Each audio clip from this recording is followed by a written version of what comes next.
Bonjour à toutes et à tous. Rebonjour. Alors, je suis très honoré de recevoir Laurent Bibard, qui est un grand habitué d'abord de la sociodynamique, de l'Institut de la sociodynamique et puis du campus de l'innovation managériale, parce que je crois que tu es intervenu à chaque fois sur des thèmes bien différents. Merci de ta présence. Alors, on a eu tout à l'heure une intervention ici d'un docteur en sociologie et puis d'une docteure en psychologie cognitive. Et Laurent, il a la particularité d'être 2 fois docteur. Donc nous, voilà, comme ça me permet de m'écarter. J'ai en Laurent deux personnes, celui qui pose les questions via son doctorat en philosophie, puis celui qui y répond via son doctorat en économie. Donc c'est pratique, et il va faire l'intervention tout seul, il va se poser les questions et en plus y répondre. Voilà. Donc je te laisse. Non, pardon. Mais je vais vraiment partir, par ailleurs. Merci Olivier. Alors on a posé pour ce campus de l'innovation managériale le concept de réinvention. Ça nous a pris au moins 4 ou 5 samedis matins avec de nombreux participants. On s'est posé beaucoup la question de ce qu'il y avait derrière ce concept. Et il nous a semblé très intéressant parce que derrière le concept de réinvention, pour nous, il y avait 4 sujets. Il y a à quoi on renonce pour réinventer ou pour se réinventer. Je crois que ça, c'est la question sans doute le plus difficile. Qu'est-ce qu'on arrête ? Qu'est-ce qu'on arrête de faire ? Comment est-ce qu'on arrête de considérer un certain nombre de choses ? Qu'est-ce qu'on continue à faire ? Et parce que toute réinvention nécessite sans doute, tu vas nous le dire, hein, bien sûr, hein, mais qu'on garde un certain nombre d'acquis. Qu'est-ce qu'on améliore par rapport à ce qu'on est en train de faire ? Et puis, qu'est-ce qu'on doit inventer ? Et donc, dans le concept d'amélioration, entre améliorer et inventer, il y a ce concept de réinvention qui nous a semblé très intéressant. Et j'aurais bien aimé avoir justement ton avis sur... pour toi, qui est le spécialiste de la complexité, et la sociodynamique est une discipline de la complexité, c'est qu'est-ce que demande ce concept de réinvention à la nature, à l'homme dans la nature ? Qu'est-ce qui lui demande justement à la fois de considérer ou de ne plus considérer comme des logiques d'action et de décision ? Voilà, tu as 1 heure. Question comprise. Merci beaucoup Laurent. Merci Olivier. J'allais dire en effet, nous avons 1 heure avec les échanges. Je ne poserai pas les questions et apporterai pas les réponses seul. Pour les questions. Tout à fait. Pendant qu'Olivier retourne à la salle, moi d'abord bonjour mesdames et messieurs, je suis très très honoré et heureux d'être présent. J'espère que dans 1 heure vous aurez le sentiment d'être nourris et que nos discussions, et ça j'en suis sûr, vont nous nourrir tous. J'esquisse une réponse préalable aux questions que Olivier vient d'évoquer pour la préparation à propos de la réinvention dans le contexte de cette intervention qui a pour titre pour une écologie réinventée. À quoi on renonce ? Je crois que c'est intéressant de le dire d'emblée. C'est tout à fait utile de renoncer au rêve de perfection. Je laisse un tout petit peu de silence pour qu'on mesure. Nous sommes dans un rêve de perfection et je souhaite signaler d'emblée que dans le monde économique, le rêve de perfection s'épuise dans le rêve de résultats maximaux, optimaux, dont le profit, mais pas seulement. Et le rêve d'une efficacité totale, ça, c'est extrêmement péjoratif.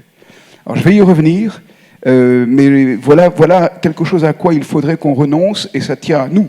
Ça ne tient à rien d'autre qu'à nos émotions et au fait qu'on admette qu'au détriment du rêve de perfection, peut-être qu'on réapprenne, et l'idée était, mais qu'est-ce qu'il faut qu'on redécouvre peut-être, c'est peut-être l'idée du chemin, l'idée d'essayer. Alors je vais venir à ça tout à l'heure. Je voulais commencer en faisant écho à la question de l'écologie, de la nature humaine et non humaine.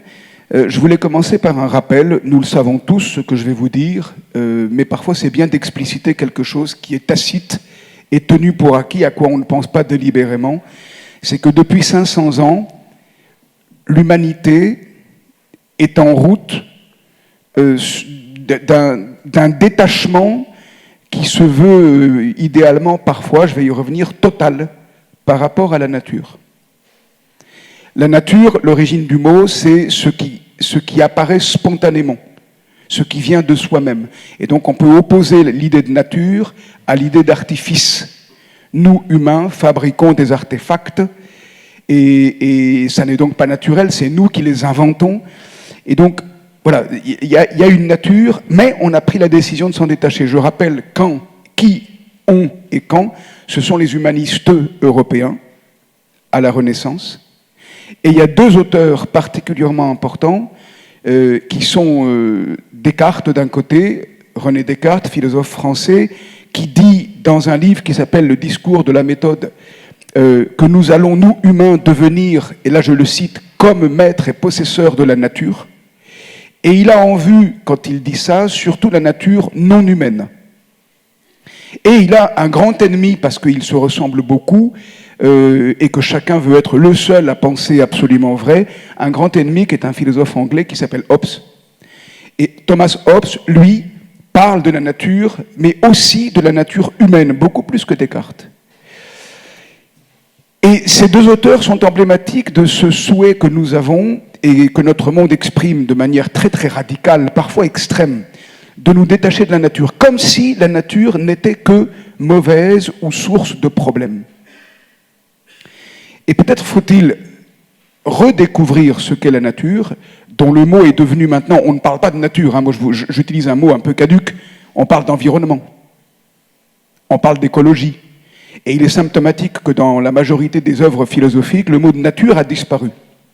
Mais il n'en demeure pas moins qu'elle est en train de s'imposer la nature assez fermement via la crise du climat. C'est-à-dire qu'on la bouscule au point qu'elle revient au galop, en quelque sorte. Donc nous ne pouvons pas faire comme si on était déjà détaché de la nature. Alors je voudrais problématiser ça avec 4 mots-clés. Je vais d'abord vous raconter une histoire. Et le premier mot-clé, c'est le nom du protagoniste de l'histoire que je vais vous raconter. Il s'appelle Paul Gleason, G-L-E-A-S-O-N. J'y reviens, je vous raconte. Alors, certains ou certaines d'entre vous, certainement, connaissent ce dont il s'agit. Je préciserai pourquoi dans un instant. Donc, 4 mots-clés. Gleason. Deuxième mot-clé, humanité. Je propose de venir à quelque chose qui structure notre humanité, que nous le voulions ou non. Et puis, 2 mots très importants qui nous responsabilisent, déchirure et douceur. Et vous me voyez venir peut-être parce que je l'ai annoncé un peu. L'idée, c'est qu'on retrouve, en contrepoint du rêve de perfection, le sens de la douceur. Et la douceur est tout sauf quelque chose de mièvre. C'est une valeur fondamentale qui n'est pas du tout de la mollesse. On pourrait remplacer le mot de douceur par tempérance. Quand on parle actuellement de décroissance, etc., on est en direction de quelque chose qui tiendrait de la tempérance par rapport à nos désirs illimités ou nos rêves de perfection. Donc, les 4 mots-clés, Gleason, je vous raconte l'histoire dans un instant, humanité, j'expliquerai pourquoi et comment, déchirure et douceur. Le premier mot-clé, donc, Paul Gleason, de quoi s'agit-il? C'est un officier de sapeurs-pompiers qui était d'une efficacité remarquable, et c'est aux États-Unis, dans les années 90. Il arrivait à éteindre avec ses équipes des incendies d'une complexité inouïe, et ses confrères sapeurs-pompiers l'appelaient régulièrement au secours. Ses propres confrères, donc des gens experts, compétents dans le domaine. Et quand ils n'y arrivaient pas, ils appelaient Paul Gleason. Il y a un très grand théoricien des organisations qui s'appelle Carl Weick, W-E-I-C-K, qui a beaucoup travaillé sur les situations extrêmes, sur la résilience dans les situations extrêmes, sur l'agilité dans les décisions, et qui était très intéressé par Paul Gleason, et il est donc allé l'interviewer. Et en gros, il lui a dit « Mais comment vous faites ?» Alors vous allez voir que je vais être amené à revenir indirectement à quelques éléments sur la décision qui ont été si clairement présentés ce matin par Florent Ménégo. Il y a des choses très très frappantes de puissance et de vérité et qu'on va retrouver indirectement. Donc Karl Weick rencontre Paul Gleason et dit « Mais comment vous faites en gros pour éteindre des incendies d'une complexité telle que vos propres confrères n'arrivent pas à éteindre ?» Et la réponse est stupéfiante, elle est un peu provocatrice. Gleason dit « Ah, je ne prends jamais de décision. » Weick un peu perplexe, c'est-à-dire... Et là, l'argument est très puissant. Gleason dit... Alors regardez, souvenez-vous, pour celles et ceux qui étaient présents et présentes de ce matin, de 9h à 10h, l'idée de la bonne décision. On est exactement dans cette question-là. Gleason dit, si je prends le temps de réfléchir, sous-entendu analytiquement, à la bonne décision à prendre, ben j'ai pas le temps. Et très probablement, les incendies dont je m'occupe auront raison de moi avant que j'ai arrêté ma décision. Donc j'ai intérêt à ne pas réfléchir. Mais en ne réfléchissant pas, qu'est-ce qui se passe ? Je m'adosse à mon expérience, à mon intuition, à mon flair, aux observations que je fais très vite en arrivant sur le terrain. Et du coup, qu'est-ce qui se passe ? Ne réfléchissant pas, j'impose une option à mes équipes immédiatement. Donc je donne un ordre indiscutable. Et les équipes ont comme ordre fondamental je vais faire exprès d'être trivial pour marquer un peu l'imagination de tout le monde, mais de se la fermer et d'exécuter. Donc c'est hyper autoritaire. C'est hyper autoritaire. Je fais exprès de caricaturer, vous allez voir pourquoi. Et il ajoute, deuxième raison pour laquelle je ne prends jamais de décision, la première c'est qu'il n'y a pas le temps, la deuxième c'est que très probablement les incendies dont je m'occupe vont invalider ma première option. Et si ma première option est censée être la bonne décision et que je change d'avis 4 secondes après, les équipes vont dire mais il est nul, quoi, il ne connaît pas son boulot. Ça va me rendre totalement illégitime. Si je suis censé prendre la bonne décision, je m'y enferme. Et souvenons-nous comment, ce matin, Florent Ménégo a dit, mais il ne faut pas s'enfermer, on peut se tromper. Et donc Gleason est très lucide là-dessus. Et du coup, il forme ses équipes en caserne, non pas sur le terrain, il n'a pas le temps. Sur le terrain, il n'y a pas le temps. Mais il forme ses équipes à l'avance en caserne, en leur disant la chose suivante. On va arriver sur le terrain, je vais vous imposer une première opération, immédiatement.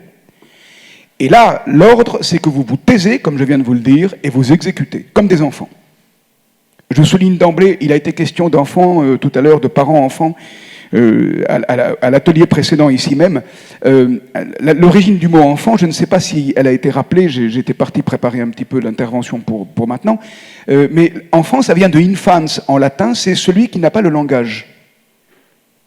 Et donc, quand on fait taire quelqu'un, on la traite comme un enfant. Et bien, Gleason fait ça avec ses équipes. Au début, vous dites rien. Vous exécutez, point. Le deuxième ordre implicite que les équipes entendent en caserne et qu'ils n'ont pas le temps d'entendre sur le terrain, mais qui connaissent à l'avance, c'est que si un des membres de l'équipe s'aperçoit que l'efficacité de l'ordre imposé par Gleason n'est pas suffisante, donc il faut de l'entraînement, il faut de l'expérience, il faut des compétences. Donc il forme ses équipes pour ça. Et en gros, il leur dit, si vous vous apercevez que ce que je vous ai ordonné ne fonctionne pas comme il faudrait, le deuxième ordre tacite que vous avez, mais que je vous explicite en caserne à l'avance, c'est que vous le dites à tout le monde, y compris moi. Et donc ça invalide ce que j'ai décidé, mais on s'en fiche. Vous le dites, on se rassemble, et là on prend une deuxième option ensemble. Et ça revient à quoi ? Quand il dit ça, Gleason, il traite ses équipes d'abord comme des enfants, mais après, qu'est-ce qui se passe ? Il leur passe la parole. Et la parole, c'est ce qui fait que nous sommes adultes. Être humain adulte, c'est être capable d'une prise de parole responsable. Le mot de responsabilité renvoie à l'idée de répondre. Quelqu'un qui répond, c'est quelqu'un à qui on pose des questions. La première étape, Gleason ne pose aucune question. Il impose sa décision. J'emploie le mot, évidemment, il ne dit pas qu'il décide jamais. Il le dit qu'il décide jamais. Mais c'est pas vrai, il sait bien que ça revient quand même à une décision. Il prend une option. Mais c'est pas une décision analytique et réfléchie, il n'a pas le temps. Et deuxièmement, comme il sait que ce qu'il va décider, entre guillemets, va sans doute être ou très probablement être invalidé par la situation. Le deuxième ordre, c'est je passe la parole à tout le monde et on décide. On prend une autre option ensemble. Je trouve cet exemple très révélateur parce qu'on pourrait dire, vous allez voir, je vais passer à mon deuxième point, l'humanité. On pourrait dire que la maison, alors oui, je vais exagérer, je pense qu'il ne faut pas dramatiser les choses plus qu'elles ne sont. En comparant, je voudrais rappeler combien on a entendu ce matin que la vitesse, elle est peut-être parfois illusoire, elle dépend de nos perceptions. Ce que je vais vous dire, c'est pareil, je vais dramatiser le propos, mais et du coup, le drame du propos, c'est de dire la maison Terre est en feu. Et pourquoi je le dis? Simplement pour la comparaison avec Gleason. Et si on tire les leçons de ce que je viens de vous dire, ça revient à dire, parfois, il faut que nous nous traitions les uns les autres comme des enfants dans certaines circonstances, où quelqu'un va jouer le rôle de parent, c'est le cas de Gleason. Et puis à d'autres moments, il faut que nous nous passions la parole. Et une parole efficace, une parole entre adultes. Ça, c'est l'enjeu de notre humanité. Alors, avant de passer au deuxième mot-clé, qui est le mot humanité, je voudrais m'assurer que j'ai été assez clair jusque-là. Je ne sais pas du tout s'il y a des questions peut-être dès maintenant. Ce n'était pas prévu, ça, que je demande s'il y avait des questions en cours de route. Mais est-ce que c'est clair, en tout cas? Oui, c'est clair. Bon, alors, du coup, je continue. Sinon, Olivier va me dire que je ne fais pas mon travail. Vas-y, continue. OK. Alors, je vois que le temps passe, donc je vais accélérer un petit peu. Notre humanité, vous le savez sans doute, mais voilà, c'est une dénaturation naturelle. Nous sommes des animaux dégénérés. Pour l'exprimer de manière plus scientifique, on pourrait dire notre mémoire biologique est très pauvre. Et une des conséquences de cette pauvreté de la mémoire biologique, on a de la mémoire biologique, sinon on n'existerait même pas. Mais une des conséquences fondamentales, c'est que, contrairement aux animaux, nous ne mûrissons pas, nous ne devenons pas adultes. Alors les animaux ne parlent pas, mais l'équivalent de l'âge adulte, pour les animaux, c'est qu'ils savent vivre. Nous, il nous faut très longtemps pour apprendre à vivre. J'aime bien rappeler qu'Aragon dit le temps d'apprendre à vivre, il est déjà trop tard. Il est un peu pessimiste. Mais il nous faut des décennies. Les animaux, en quelques secondes, quelques minutes, quelques heures, quelques jours, quelques semaines, c'est fait. Ça y est, ils sont grands. Et nous, non. Ça veut dire que, en tant qu'enfants humains, nous dépendons de manière radicalement plus importante des parents que les animaux. Ça veut dire que la relation hiérarchique parent-enfant, descendante, top-down, elle est capitale. Et c'est pour ça qu'elle est si prégnante. Malgré tout, nous sommes faits pour devenir adultes. Notre destinée d'humain, c'est d'être adulte. Et on sait maintenant de mieux en mieux que les petits bébés humains, donc nous-mêmes, quand nous sommes nés, pressentent qu'ils sont adultes, qu'ils vont le devenir. Et les enfants le sentent très bien, qui disent « quand je serai grand ». La destinée des enfants, c'est de devenir grand. Et donc, de quitter la hiérarchie parentale, qu'elle soit biologique ou du monde parental, un monde parental quelconque, mais de quitter la protection verticale pour devenir adulte et pouvoir vivre d'égal à égal avec les autres. Et vivre d'égal à égal avec les autres, ça revient à pouvoir affronter l'incertitude, entre autres, d'égal à égal, en parlant en adulte. Et c'est ce que Gleason fait faire à ses équipes. D'abord, il les traite comme enfants. En tant que parents, il dit c'est comme ça, pas autrement. Et puis, il les entraîne en caserne et ils sont prêts à devenir adultes. Ah, là, c'est pas une action assez efficace. Je le dis en adulte, on parle. On n'est plus dans le silence de l'enfant infans qui exécute en se taisant. On est autonome, on prend la parole, on prend ses responsabilités et on affronte l'incertitude avec les autres. Ça, c'est le nœud de notre humanité. Et on est en train de l'oublier. Je passe à mon troisième mot-clé, déchirure.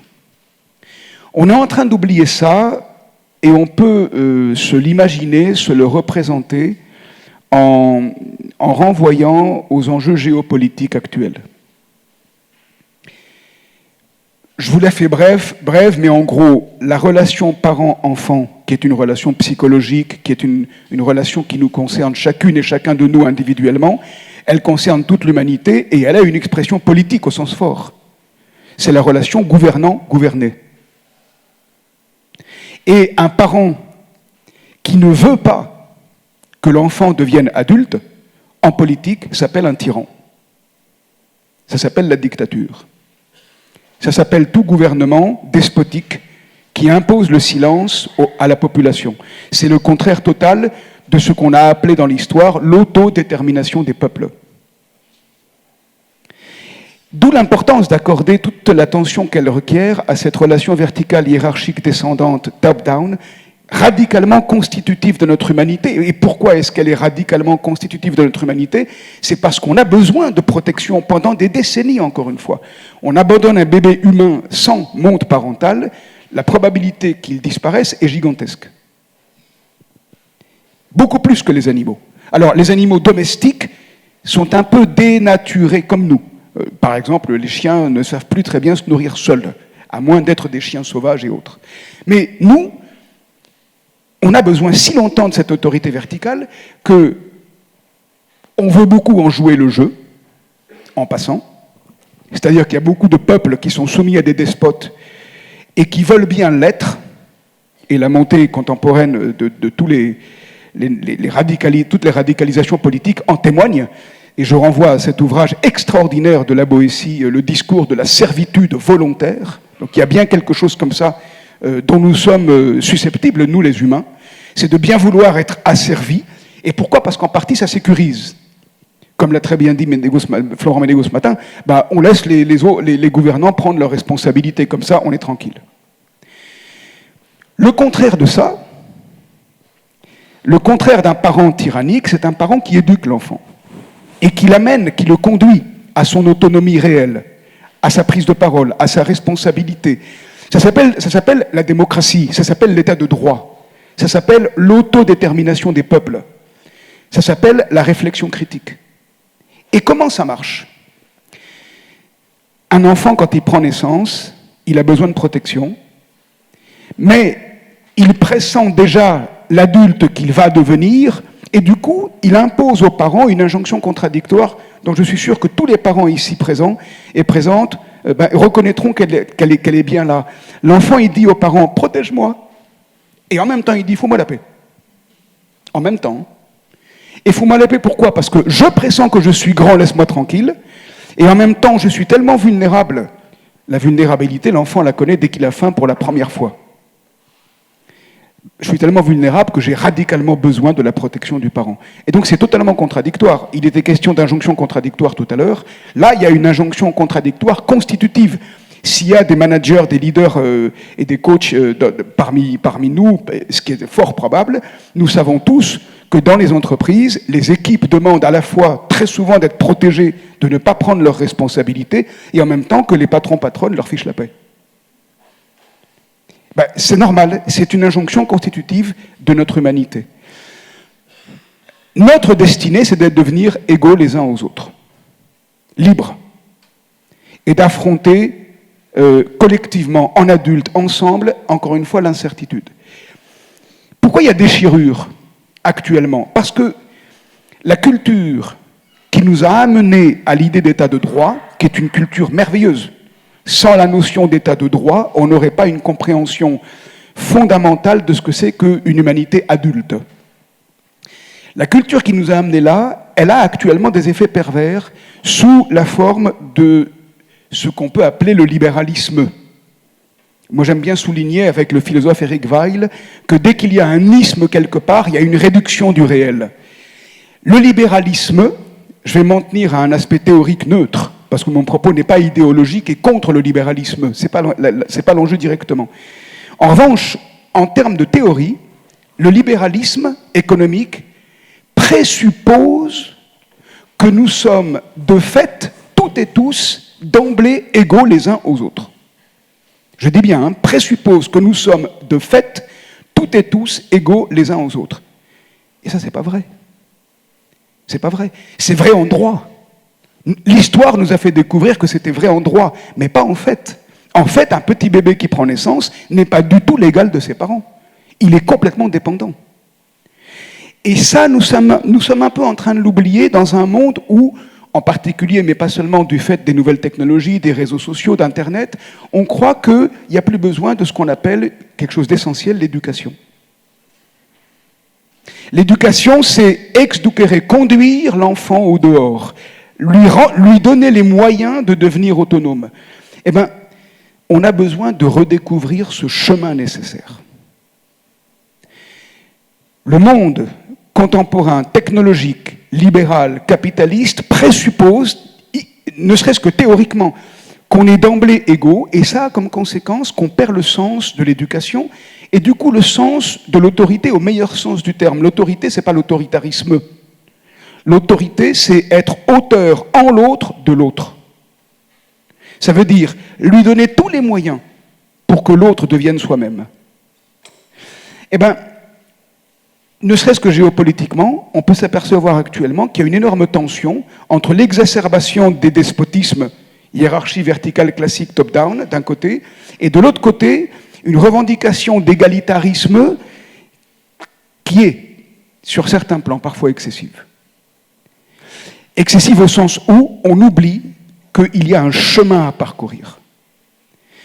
J'ajoute, et j'en viens à la question de la nature, pas seulement la nature humaine dont je viens de vous parler longtemps, mais maintenant de notre rapport à la nature non humaine, c'est que dans ce monde où on est censé être d'emblée égaux les uns aux autres, j'ai fait exprès d'évoquer les nouvelles technologies entre autres, c'est que c'est un monde technologique et qui nous fait présupposer qu'il est bien que nous maîtrisions totalement la nature.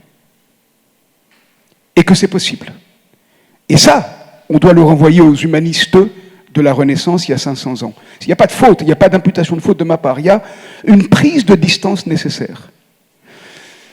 Autrement dit, je suis en train de vous proposer que bien comprendre notre rapport à la nature non humaine implique de bien comprendre notre rapport à la nature humaine qui est faite irréductiblement et d'une relation verticale classique descendante, parent-enfant, et d'une libération d'adultes libres, autonomes. Mais nous ne prenons pas naissance d'emblée adultes. Nous pressentons que c'est notre destinée et il faut faire le chemin pour devenir adulte. La déchirure, c'est qu'on oublie qu'il y a un chemin. On est en train de le perdre de vue et il faut le redécouvrir, réinventer une écologie qui permette d'adoucir notre rapport à la fois à la nature non humaine et à la nature humaine, c'est de redonner une priorité fondamentale au chemin. Souvenez-vous tout à l'heure, quand Olivier a présenté les recherches qui ont été faites pour préparer ce matin, il a été dit qu'est-ce qu'il faut abandonner, et j'ai dit je crois qu'il faut renoncer à la perfection. La perfection nous fait oublier l'importance constitutive du chemin. On voudrait avoir tout sous la main tout de suite maintenant, dont le salut de la Terre dans une crise écologique mondiale et géopolitique mondiale. Il faut qu'on réapprenne une forme de douceur, de tempérance. C'est pas facile, hein, et je dis pas que je sais le faire. Mais nous devons réapprendre une forme de douceur, de tempérance par rapport à nos attentes. Nous attendons trop de perfection. Et en particulier, quand on éprouve le sentiment, malheureusement souvent légitime, fondé d'être dans l'urgence, alors on est encore plus à cran. Mais c'est là qu'il faut qu'on réapprenne ce qu'on pourrait appeler en management l'obligation de moyens au détriment de celle de résultats. Si on se crispe exclusivement sur l'obligation de résultats qu'on voudrait ici maintenant, on risque de louper ce qu'il faut faire, ce qu'il faut essayer.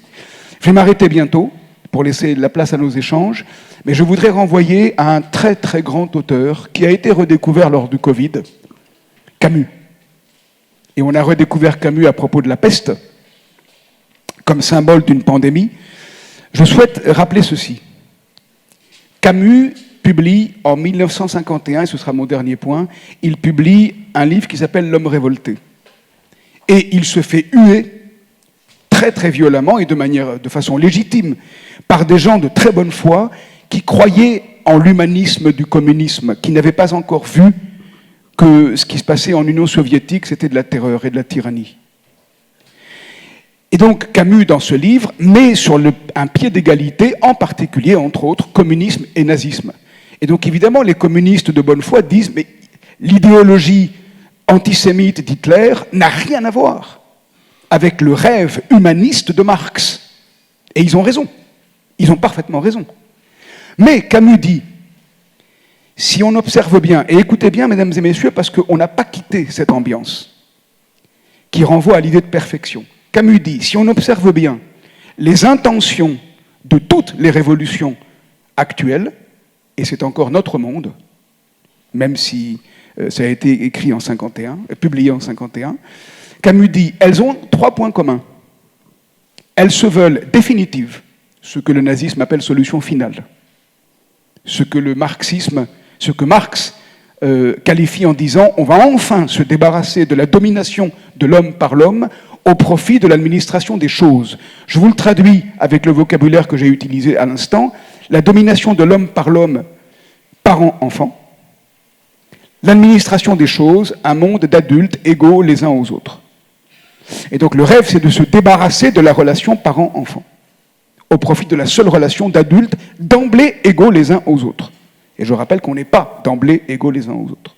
Et donc, point commun des révolutions, solution finale, mondiale, et nous permettant de faire table rase du passé. C'est ça le rêve de perfection. Or, on est dedans. Et dans les entreprises, quand on passe son temps à parler du futur, on rêve de se débarrasser du passé qui est censé n'être que mauvais. Ça n'est jamais le cas. Le passé, c'est toujours autant un appui qu'une charge. Je veux bien croire que le passé, c'est souvent une charge. Oui, c'est vrai. Mais sans passé, par exemple, biologique, on ne serait pas là pour en parler. Le passé est toujours un appui. Il faut qu'on réapprenne des actions, je prends le contraire systématique de ce que Camus observe, qu'on réapprenne la vertu de tentatives locales, provisoires, partiellement adossées au passé. J'appelle ça, avec Camus d'ailleurs, de la douceur. Une forme de tempérance. Et je me permets de souligner en tant que consultant, pas seulement comme intervenant honoré d'être ici, que quand on aide les entreprises à identifier quel est leur sol qu'il faudrait qu'elles ne quittent pas, qu'il faudrait qu'elles n'abandonnent pas pour pouvoir s'élancer, regardez, si je fais le geste de m'élancer, j'ai besoin d'un sol ferme, stable. Ce qui était plaidé tout à l'heure à la fin de la réunion précédente ici. Le sol ferme, stable est toujours fait de certaines choses qu'on sait déjà faire et qu'il faut surtout ne pas abandonner pour pouvoir s'élancer vers l'avenir. Ça implique de demander quand on change, non pas seulement qu'est-ce qu'il faut changer, mais aussi, et c'était parmi les questions dont Olivier a évoqué qu'ils les ont traitées, qu'est-ce qu'il faut qu'on ne change pas ? Qu'est-ce qu'il faut qu'on ne quitte pas pour pouvoir changer ? Et ça, on ne pose quasiment jamais la question. Ni au niveau individuel, d'ailleurs, ni au niveau des entreprises, ni au niveau mondial. La bonne nouvelle, c'est qu'on a toujours des compétences, on a toujours un sol. Sinon, on ne serait pas même ici en train d'en parler, ça serait la folie ou la mort. Tant qu'on est encore vivant, tant qu'on est là, c'est qu'il y a un sol. Et ce sol est fait en partie de ce qu'on a appris par le passé, reçu par le passé. Et là, si on le reconnaît, on peut vraiment s'élancer vers le futur. Je propose de m'arrêter là pour qu'on échange. Voilà. Merci beaucoup, Laurent.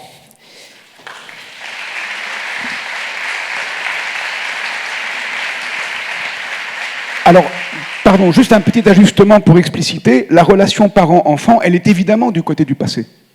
Et notre monde adulte, il est dans un chemin permanent pour devenir adulte, vers le futur donc. Hein. Voilà, juste pour recadrer par rapport à ce que je viens d'évoquer. J'étais sûr qu'en faisant venir Laurent Mibard à Sciences Po, on allait passer de mai 68 à novembre 2025.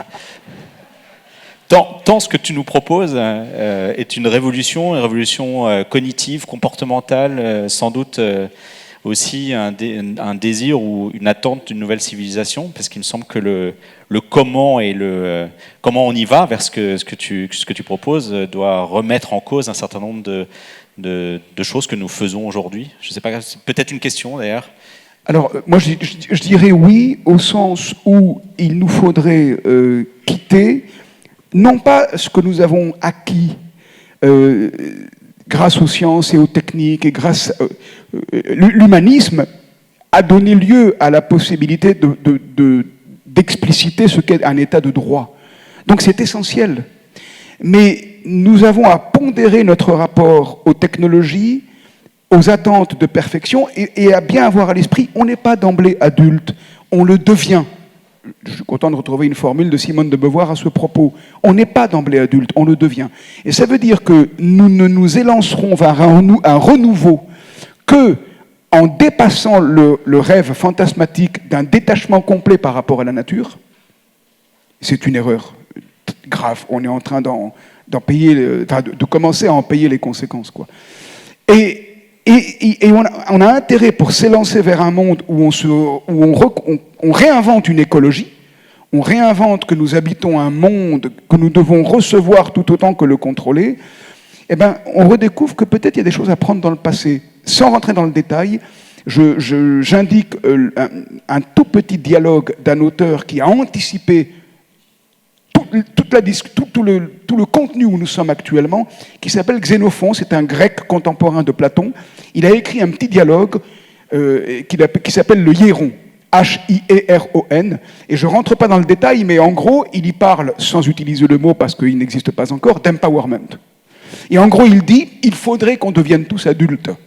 Mais il sait qu'au début, on ne l'est pas. Et c'est un tout petit dialogue qui a été écrit il y a 2500 ans, qui peut nous aider à réinventer notre contact avec notre nature humaine et non humaine.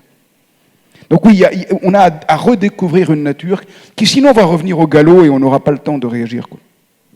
Merci Laurent. Est-ce qu'il y a des questions dans la salle ?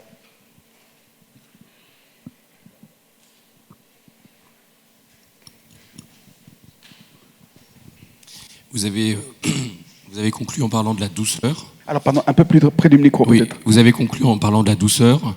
Je voulais savoir si vous étiez confiant dans la capacité à retrouver cette douceur. Oui. D'abord, si je disais non, c'est même pas la peine d'être là pour en parler. Et je crois beaucoup à ce que je vous dis maintenant. Hein. C'est lié à l'idée d'essai. Je prends une anecdote personnelle dans ma carrière de prof. Quand j'ai commencé des cours il y a à peu près 33 ans sur l'éthique, j'ai très très tôt entendu des cadres en formation permanente me dire « Ah, je rêvais à l'éthique dans l'entreprise, et puis je vois que ça marche jamais, je laisse tomber, maintenant je fais n'importe quoi. » Ça m'a confirmé dans l'idée de m'entêter à faire des cours sur l'éthique. Parce que abandonner, c'est jouer le jeu de la catastrophe. Donc primo, moi j'y crois. C'est pas l'enjeu au fond d'y croire ou pas. L'enjeu c'est d'essayer. Et là on est tout proche de Camus. Dans le mythe de Sisyphe, qu'il a écrit avant l'homme révolté, mais il pressent déjà, c'est un peu comme une conséquence de l'homme révolté. Dans le mythe de Sisyphe, vous savez, Sisyphe c'est ce personnage qui monte un rocher en haut d'une colline, et puis au moment où le rocher va enfin se stabiliser en haut, et on pourrait l'appeler le résultat, le rocher retombe, inexorablement. C'est de la mythologie grecque, ça.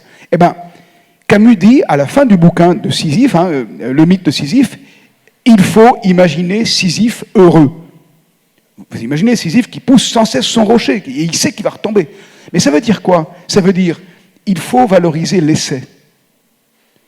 Et donc, l'enjeu n'est pas d'y croire ou pas, mais c'est d'essayer. Ce que moi, je suis en train de tenter de faire ce matin. Alors, que je parle de tempérance avec un peu d'intempérance, c'est parce que Olivier m'a laissé trop peu de temps.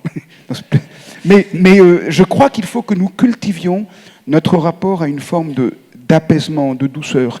Et s'il y a de plus en plus d'intempérance, c'est en partie lié à un rapport non réfléchi à nos technologies. Voilà, je dis ça en passant, peut-être qu'il faudrait creuser, mais moi, donc y croire ou pas, j'en sais rien, mais essayer, il le faut, tout à fait, il me semble. Donc il faut qu'on joue les Sisyphes, quoi. Et le contexte nous amène quand même à observer que ce n'est pas un contexte de tempérance, mais plutôt d'agressivité et de rapport de force. Ce que j'appelais déchirure. Ouais. Et la déchirure, c'est l'oubli que l'éducation, c'est l'apprentissage de l'usage de la parole. Qu'est-ce qui se passe quand nous n'utilisons pas la parole, nous les humains, on prend les armes.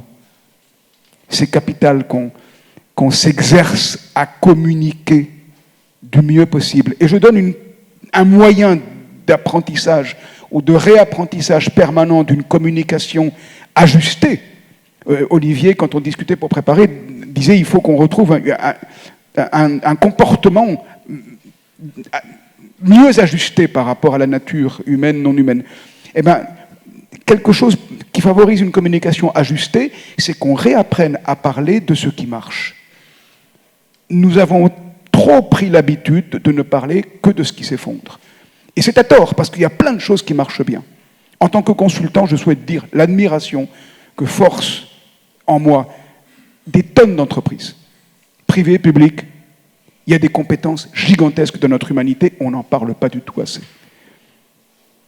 On est beaucoup plus compétent qu'on le croit. Et ça, pour des raisons de fond que je n'ai pas le temps de dérouler. Voilà. C'est plutôt le rôle même du consultant que de dire qu'il y a des choses qui ne marchent pas. Oui, pour en faire son business, mais... Une autre question? Alors, oui, alors d'abord, une question d'une élève de Laurent, puis après, il y aura une question d'un prof de Laurent. La question de l'élève, c'est si je comprends bien, on a des sociétés qui sont temporellement à l'âge qui devrait être adulte mais qui ne sont pas adultes. On a des individus qui chronologiquement sont à un âge adulte mais qui ne sont pas adultes. Et là, tu viens de parler du réapprentissage. Est-ce que le réapprentissage de dire ce qui va bien et ce qui marche, c'est le seul réapprentissage ou il faut aller plus loin, il faut faire autre chose? Non, pas le seul, certainement pas, mais ça marche très bien. Ça aide énormément.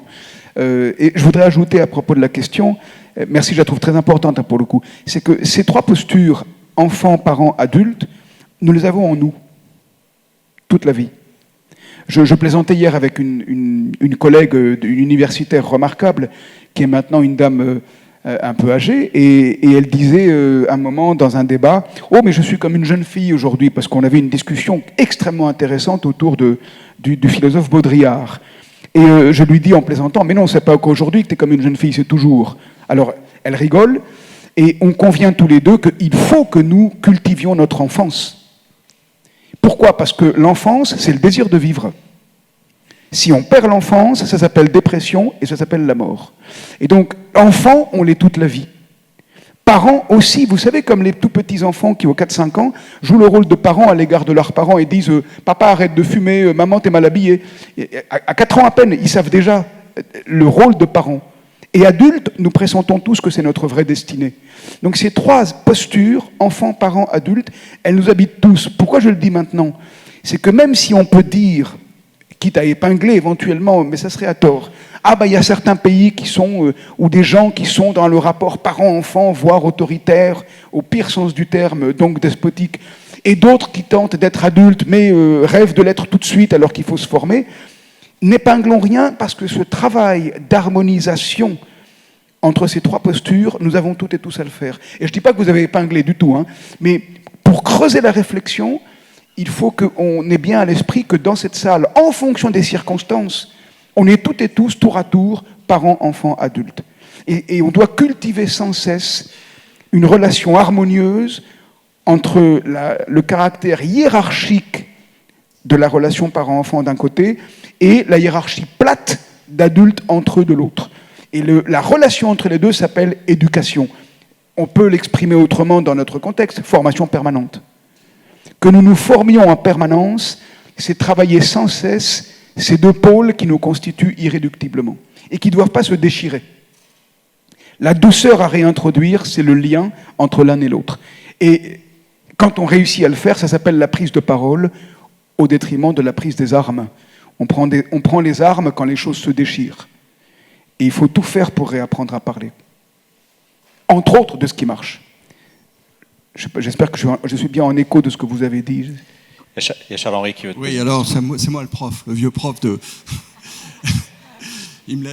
Alors, soyez sympa, hein, Charles-Henri. Oui, non, mais il est tellement plus brillant. Alors, ce que je voudrais savoir... J'allais dire bonjour, papa. Bon, allez, voilà un exemple, ça y est, on pratique. Bon, j'ai entendu parler de beaucoup de digital dans la session d'avant. Moi, j'ai une question. Alors, pardon, peut-être un peu plus près du micro. Oui, je disais, j'ai entendu parler de digital à la session d'avant, là, au-dessus. Bruno Patino, ton collègue de l'ESSEC, qui est président d'Arte, a sorti ce bouquin, La civilisation du poisson rouge. Demurger parle des crétins digitaux. Est-ce qu'on n'est pas en train d'accélérer une forme de déchirure avec nos enfants, là, avec toutes ces tablettes, enfin, ce monde digital qui nous a servi? Alors, moi, je crains qu'il faille dire oui, mais il ne faut surtout pas se résigner. Le problème du digital n'est pas le digital, c'est la fascination où nous nous laissons prendre. Hier, dans la discussion autour de Baudrillard, quelqu'un a dit quelque chose de remarquable.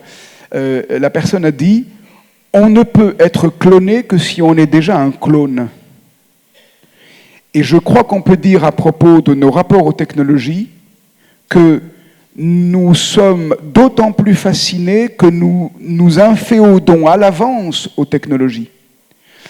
Je souhaite raconter une anecdote de quelqu'un que je trouve génial dans ce qu'il a fait avec ses enfants.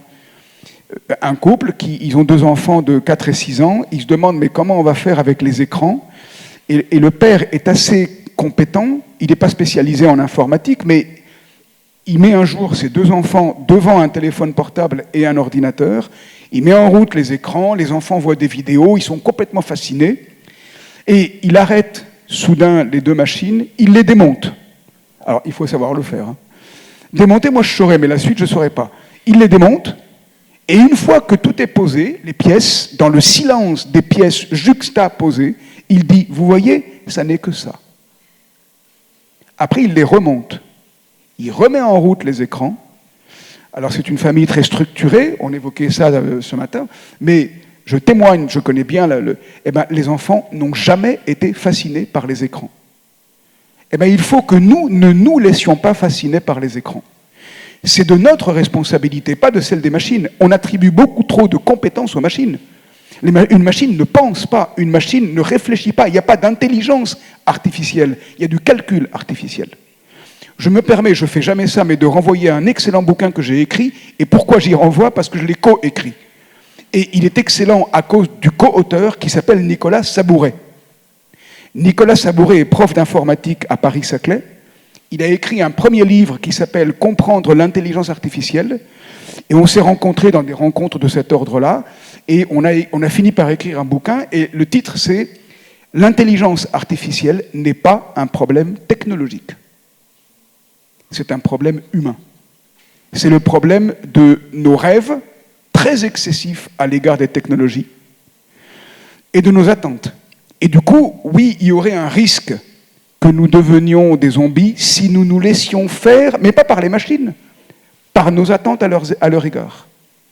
Donc c'est nous qui sommes responsables de notre propre abrutissement, hein. Ce n'est pas les technologies. Après, quand il s'agit d'éducation des enfants et tout, ça devient le monde parental, adulte, qui est responsable de ce qui se passe. Mais il nous faut cultiver un regard critique par rapport aux technologies. Je suis tout sauf technophobeux, hein, j'ai un iPhone et tout. Mais avoir introduit un faux débat qui s'appelle technophilie et technophobie n'a aucun sens. Il n'y a pas d'humanité sans technologie, mais s'il n'y a que des technologies, il n'y aura plus d'humanité.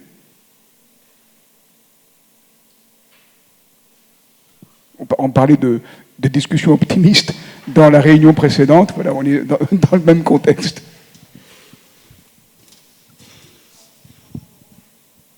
Bonjour, merci déjà beaucoup pour cette excellente intervention, une vraie claque, entre guillemets.